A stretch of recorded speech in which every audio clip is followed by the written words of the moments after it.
Nice little small driver.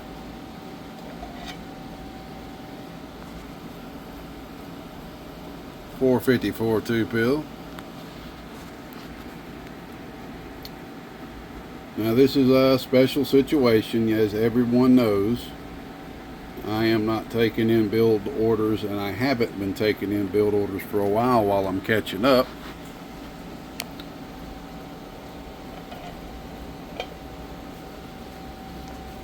But I got my beautiful sweet thing on the side that I have been slowly training to work with me full time. She's had some health issues and stuff that's kind of with seizures and stuff like that that's caused her to not be able to work as much out in the health community where her skills are at. But anyway, we've already in the past we were starting doing some building together. And that's before she had her seizure, started having her seizures. So it took a little while to get that under control, get her on some good medication, where she hasn't had one now in over a year. And she's been after me, pushing me. Can we please sit down and build a 2-pill? Can we please sit down and build a 2-pill? She's been after me for months. And I finally sat down with her. I would probably say we probably sat down about 12 sessions to finish this. I mean, me personally, I could build this thing in one sit down. I don't know how long it would take me, but definitely wouldn't be no more than a day. But basically, I was just sitting down with her after work, after I would do my normal bench work, and we sat down probably 12 times and finished it up. But she did all the soldering. I just held all the components for her. But she did all the soldering, and she's been getting some good bit of practice when it comes to soldering, and she's good. She's good with it. She's real good with it. So I held all the components for her in place, and she soldered, so it won't be too much longer. She'll be ready to just sit down by herself and build one. So it's for sale. You don't get to hear me say this much because, I'm not actively taking in builds. I'm working through all my backlog orders. This one is for sale. $280, which includes shipping. $280, which includes shipping. First person that texts me and says they want it, it's yours. A lot of y'all know my phone number already. It's 678-557-4846. 678-557-4846. If you text me, just please let it be just for this, or needing transistors and stuff like that, if you can. I know a lot of people want to text and talk, and that's completely fine, man. It's just sometimes it may take a little while to get back to you because I'm so busy working and everything. But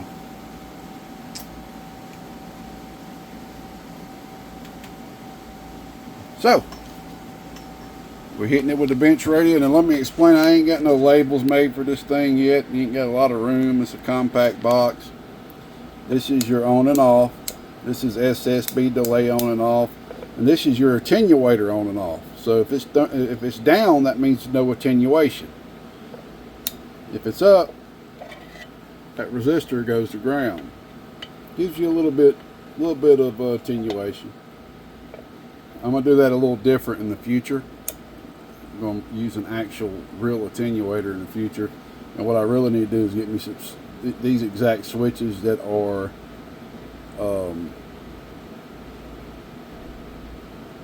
on switches.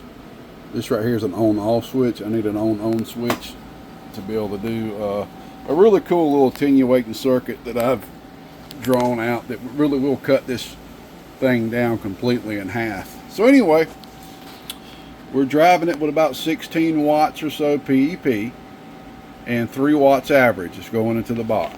All right, we're sitting at about 14 and a half. Let's see.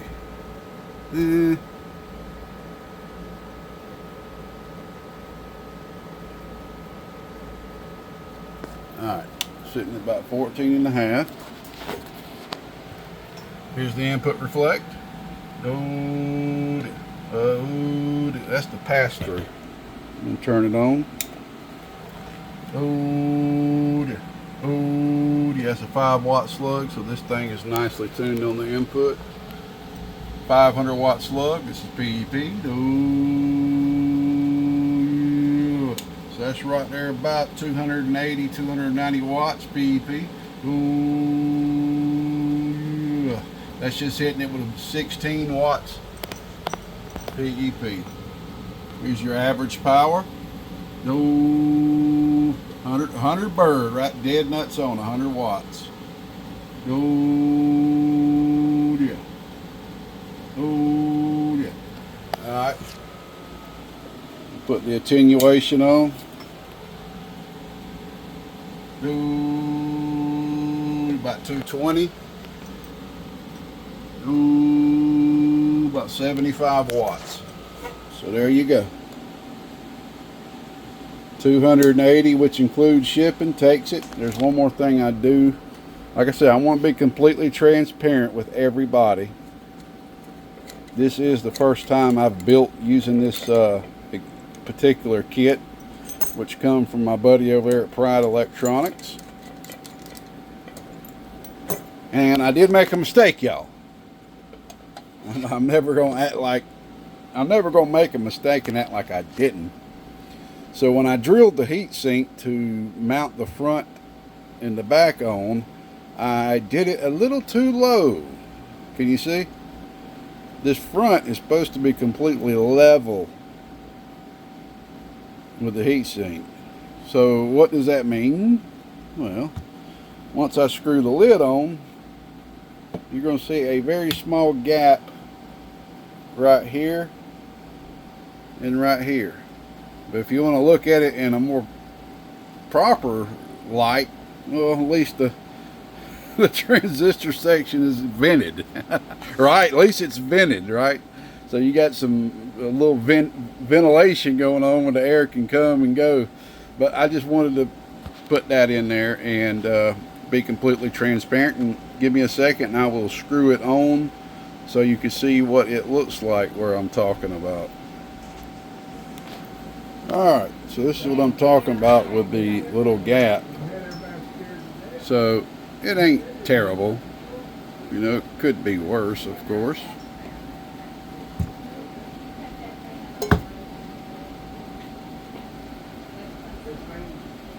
So I just want to be completely transparent and just show all that. Now I know next time I build one using this kit to to do it properly. Be a little more careful when I drill.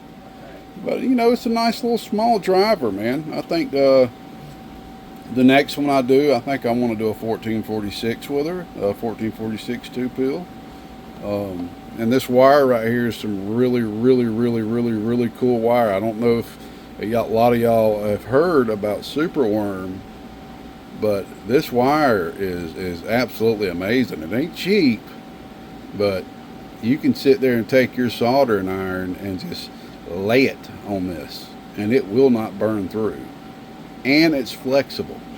I mean, I love this wire so much. I think I'm just going to go ahead and try to buy me 1,000 foot of 8 gauge. And a lot, if you're a builder out there, a lot of people know it's hard to find 10 gauge wire in black and red. It's just hard to find. If you can find it, a lot of times it's going to be speaker wire. There's just not a big selection of 10 gauge power wire because most of the amplifiers out there in the mobile audio world take 8 gauge or higher. You know what I'm saying? So it's tough to find it. And you know, this little amp right here, it don't need anything bigger than what's got on it right here, you know.